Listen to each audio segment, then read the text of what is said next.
Hello friends, welcome to my channel Ranu's world. আর আমি রানু তোমাদের সঙ্গে একটু গল্প করতে এলাম। এটা আমার ফার্স্ট ভয়েস ভিডিও। আগের কিছুটা ভিডিও আছে, কিন্তু আমি এডিট করাটা কিছুই পারতাম না। তারপর একটু একটু করে শিখছি এখন। আশা করি এরপর আরও ভালো শিখে যাব। ভিডিওতে তোমরা যাদেরকে দেখতে পাচ্ছ এরা আমার স্টুডেন্ট। আসলে আমি টিউশন পড়াই, তো ছোট ছোট বাচ্চাদেরকে পড়াতে আমার খুব ভালোও লাগে, তাই আমি এদেরকে পড়াই। আর আমার আরও কিছু স্টুডেন্ট আজকে আসেনি ঈদের পর, আজকে এরা প্রথম পড়তে এসেছে। তারা বোধহয় কোথাও বেড়াতে গেছে বা ঈদের ছুটি কাটাচ্ছে এখনও। তো এরা আজকে পড়তে এসে আমার সঙ্গে গল্প করলো, এরা ঈদের দিন কেমন কাটালো, কি কি ড্রেস কিনে কে কে দিল, কোথায় কোথায় ঘুরতে গেল, এগুলো সব আমার সঙ্গে গল্প করলো।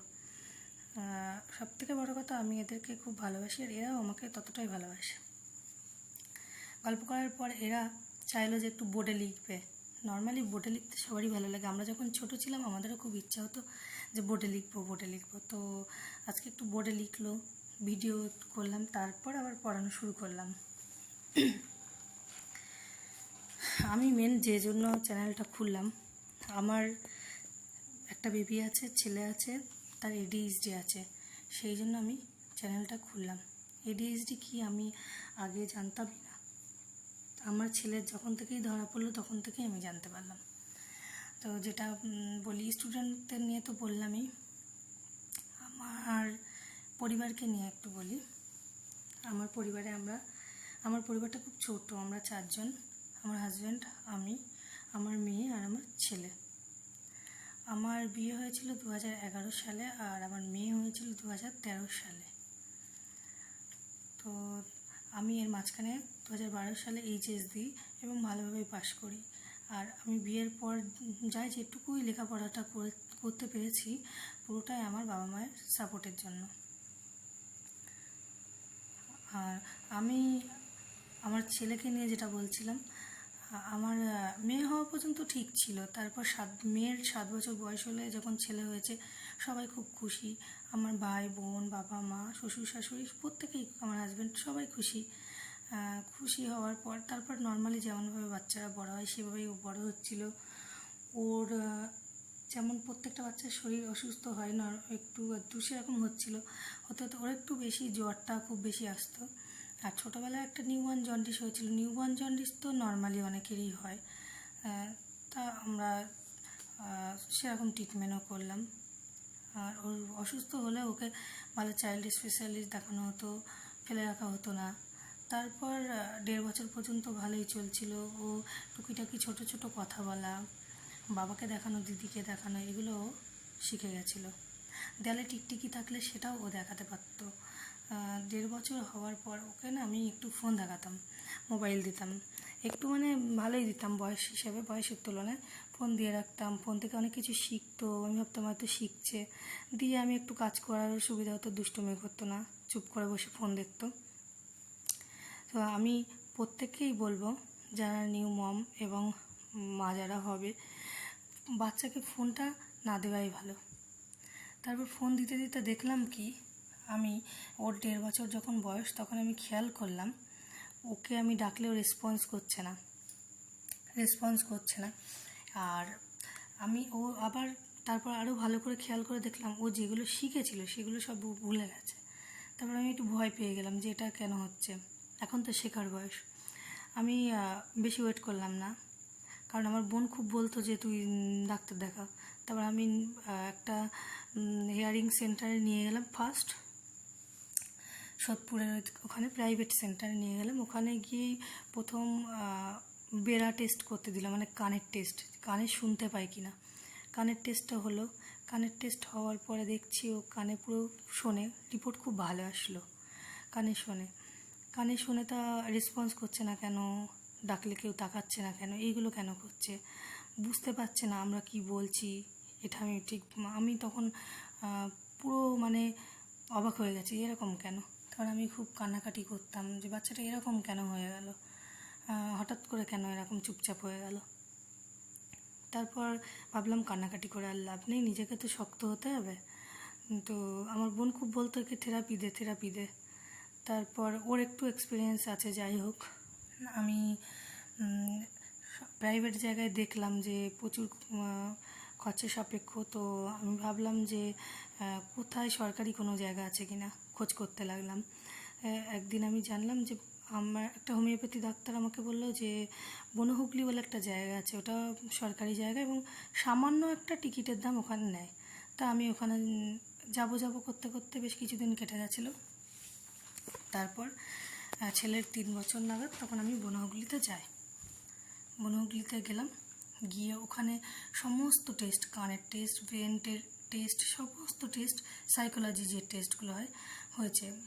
সামান্য একটা টাকা নিয়েছিল, নিয়ে ওখানে হওয়ার পর অতি যত্ন সহকারে খুব ভালোভাবে ওর টেস্টগুলো হলো। কানের টেস্টে তো রিপোর্ট তো ভালোই আসলো, সাইকোলজি টেস্ট অতটাও খারাপ নয়। তো ওখান থেকে যেটা জানা গেল ওর ADHD আছে। ADHD এর আগে কী বা কেন হয় আমি কিছুই জানতাম না। আর এখনও ডাক্তারদের মধ্যে অনেক ধোঁয়াশা রয়েছে যে ADHDটা কেন হয়। আর ওদের এইসব বাচ্চাগুলোকে সোশ্যালাইজেশন, সমাজে বেশি বেশি করে মেশানো, 5টা বাচ্চার সঙ্গে মেশানো, পার্কে নিয়ে যাওয়া, এদেরকে নিয়ে ঘোরা, এদেরকে ঘরে একা না রাখা, এগুলো প্রচণ্ডভাবে হেল্প করবে এদের ডেভেলপমেন্টে। আমি তারপর আস্তে আস্তে সব জানতে পারলাম।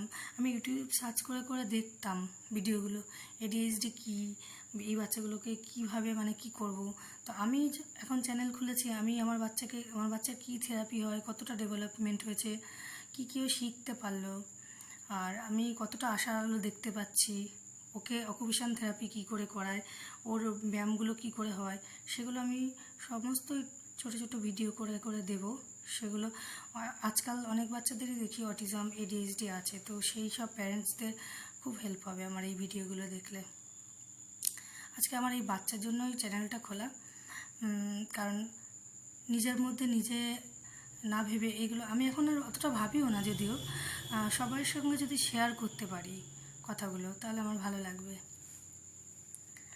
আমি সারাদিন সমস্ত কাজ করে ওই বাচ্চা সামলে টিউশন পড়িয়েও যে ভিডিওটা বানাতে পারছি, এটা প্রত্যেকটা মানুষ দেখুক, জানি না কতটা সাপোর্ট করবে আমাকে।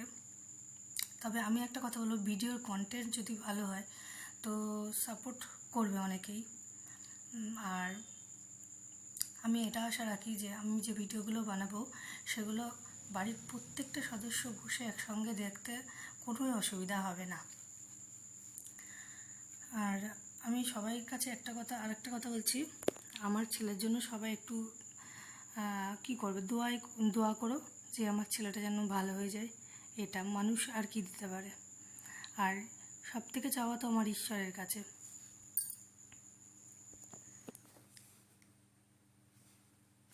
আমার দিনগুলো চলে যায় এইভাবেই, সকাল থেকে কীভাবে দিন কাটে আমি একটা ভিডিও করে বলবো কোনো একদিন।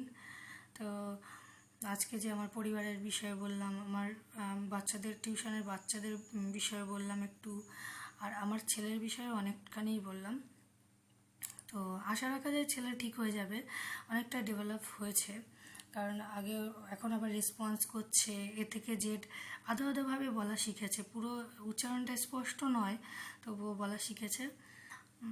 আর যেটা শিখেছে 1 থেকে 20-র মধ্যে কিছু 1 থেকে 10টা পুরোই শিখে গেছে, স্পষ্ট উচ্চারণ নয় আবার বলছি। আর যেমন ও কিছু কালার শিখেছে, যেমন হলো অরেঞ্জ কালারটাকে বলে অতিঞ্জ, হোয়াইটটাকে হোয়াইটই বলে, তারপর রেডটাকে ওরকম জড়িয়ে টড়িয়ে একটু বলে, এরকম করে শিখেছে। তো যেটুকুই শিখেছে আমি অনেকটাই আশার আলো দেখতে পাচ্ছি, আর আমি অনেকটাই হ্যাপি। আগের মতো আর কাঁদি না আমি, এখন অনেক শক্ত হয়ে গেছি। আর আমি এই ভয়েসটা প্রথম বানাচ্ছি, তো আমার একটু নার্ভাস লাগছে, সেই জন্য অনেক ভুলও হচ্ছে আমি বুঝতে পারছি। তো তার জন্য আমি ক্ষমা প্রার্থী তোমাদের কাছে। তোমরা দেখতে থাকবে, তোমাদের ভালো লাগবে আমার ছেলেকে আমি কিভাবে শেখাচ্ছি, কতটুকু শেখাতে পারছি, কতটুকু ডেভেলপ হয়েছে বা কতটুকু শিখছে, এগুলো সব দেখতে থাকবে। এখন আমার সামনে আমার লক্ষ্য একটাই যে ওকে কীভাবে আমি ভালো করে তুলবো, ওকে কীভাবে আমি সুস্থ করে তুলবো, এছাড়া আর কোনো না। 2টো ছেলে মেয়ে যাতে প্রত্যেক বাবা মাই চায় যে ছেলে মেয়েদের ভালো। তো এক্ষেত্রে ভালো বলাটার থেকে আমি যেটা বলবো, আমি চাইছি আমার ছেলেটা সুস্থ হয়ে যাক, আর মেয়েটা তো ভালোভাবে লেখাপড়া করুক, এটা চাই। আরও ক্লাস 3-তে এখন পড়ছে, ওকে নিয়ে অতটা আমার টেনশন নেই, যেহেতু ও মামার বাড়িতে থাকে আর ওর দাদু দিদা ওকে প্রচণ্ড ভালোবাসে। এখন আমার ছেলেটাকে নিয়েই টেনশন। আমি আশা করি সবাই পাশে থেকে যদি আমার চ্যানেলটা একটু সাবস্ক্রাইব করে দেয়, তাহলে আমার চ্যানেলটা বড় হবে এবং আমার ছেলের জন্য আমি কিছু করতে পারবো। এটাই আমি সবাইকে অনুরোধ করব। আর আমার ভিডিওগুলো কেমন লাগছে একটু সবাই কমেন্ট করে জানাবে। তবে খারাপ লাগলে খারাপ বা ভালো লাগলে ভালো, সেটা জানিয়ে দেবে, স্পষ্ট বলে দেওয়াটাই ভালো।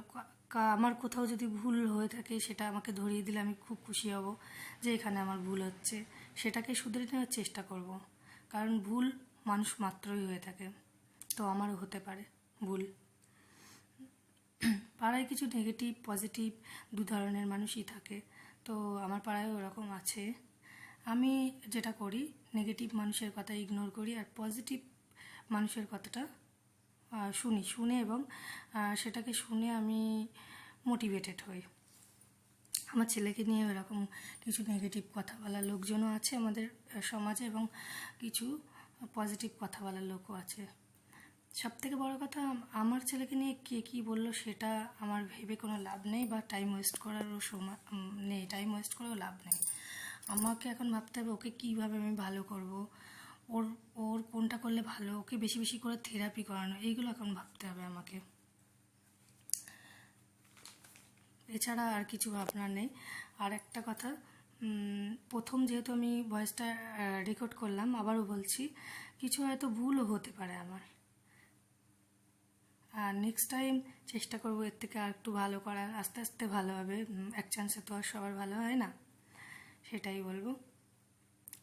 আর আমি এত কাজ করে তারপরে আমি এডিট করা বা এগুলো সব করার চেষ্টা করছি। আমি যেটা বলবো, নেক্সট দিন আবার তোমাদের সঙ্গে আমি গল্প করব। আজকে তাহলে আসি, টাটা, বাই। পরের দিন অনেকখানি আবার তোমাদের সঙ্গে গল্প করব। তোমাদের সঙ্গে গল্প করতে আমার খুব ভালো লাগবে। তোমরা সবাই খুব ভালো থেকো, সুস্থ থেকো এবং তোমাদের পরিবারের সমস্ত ছোট ছোট বাচ্চাদেরকে খুব খেয়াল রেখো। আর একটা কথা, ফোনটা একদম দিও না। আমি প্রত্যেকটা ভিডিওতেই বলবো বারবার, আমার ভুলটাকে আমি বারবার তোমাদের মধ্যে দিয়ে বলবো যে তোমরা ফোনটা বাচ্চাকে একদম দিও না। ফোন দিয়ে যে আমি কী ভুগেছি সেটা আমি বুঝতে পারছি। তাহলে চলো, বাই। পরের দিন আবার কথা হবে, টাটা।